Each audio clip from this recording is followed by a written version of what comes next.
அனைவருக்கும் உற்சாகமான மாலை வணக்கம். என்ன அழுகிறாங்கன்னு பார்க்குறீங்களா? இல்லைங்க, படிக்காதவங்க இப்போ கஷ்டப்படுவாங்க பார்த்தீங்களா? அதிகார நம்பர் 41. கல்லாமை.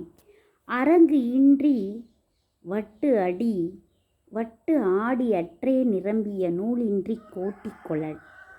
அறிவை நிரம்ப பெறுவதற்குரிய நூல்களை கற்காமலேயே கற்பர் கூடியுள்ள அவையில் பேசுவது, ஆடுவதற்கு இடம் வரைந்து கொள்ளாமலேயே சூதாட்டக்காயை உருட்டி ஆடுவதை போன்றது. கல்லாதான் சொல் காமுறுதல் முளை இரண்டும் இல்லாதால் பெண் காமுற்று அற்று. கல்வியறிவு இல்லாத ஒருவன் கற்றோர் சபையில் ஒன்றை சொல்ல விரும்புவது, 2 முளைகளும் இல்லாதவள் பெண் தன்மையை விரும்புவது போன்றது ஆகும். கல்லாதவரும் நனிநல்லர் கற்றார் முன் சொல்லாது இருக்க பெறின். கற்றவர் முன்னே ஒன்றையும் பேசாமல் அமைதியாக இருக்கும் வரை கல்லாதவரும் நல்லவரே.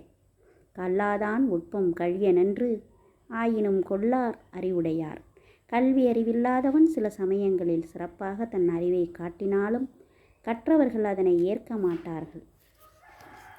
கல்லா ஒருவன் தகைமை தலை பெய்து சொல்லாட சோர் உட்படும். படிக்காதவன் தன்னை அறிவுடையவன் போல் காட்டிக்கொள்ளும் மதிப்பு அவன் வாய் திறந்து உரையாடும் போது அந்த பேச்சினால் கெட்டுவிடும். உளரென்னும் ஆத்திரியர் அல்லால் பயவா களரணையர் கல்லாதவர். கல்லாதவர் மனிதராக இருக்கின்றனர் என்று சொல்லுகின்ற அளவுக்குத்தான் இருக்கிறார்கள். ஏனெனில் அவர்கள் ஒன்றுமே பயிர் செய்ய முடியாத களர் நிலத்தை போன்று பயன்படாதவர்கள். நுண்மான் நுனைப்புலம் இல்லான் எழில்நலம் மண்மான் புனைப்பாவையற்று.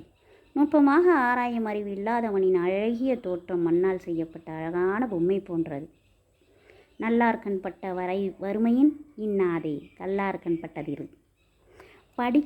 படிக்காதவனிடம் உள்ள செல்வம் நல்லவரிடம் உள்ள வறுமையை விட கொடிய துன்பம் செய்யக்கூடியது. மேல் பிறந்தார் ஆயினும் கல்லாதார் கீழ்பிறந்தும் கற்றார் அனைத்து இலர்பாடு. உயர்ந்த குடியில் பிறந்து கல்லாமல் இருப்பவனுக்கு தாழ்ந்த குடியில் பிறந்தும் கற்றிருப்பவனுக்கும் உள்ள சிறப்பும் பெருமையும் கிடையா. விலங்குடு மக்கள் அனையர் இலங்கு நூல் கற்றாரோடு ஏனையவர். கற்றவரே மக்கள் என மதிக்கப்படுவார். கல்லாதவர் மிருகத்துக்கு சமம் ஆவார். நன்றி, வணக்கம்.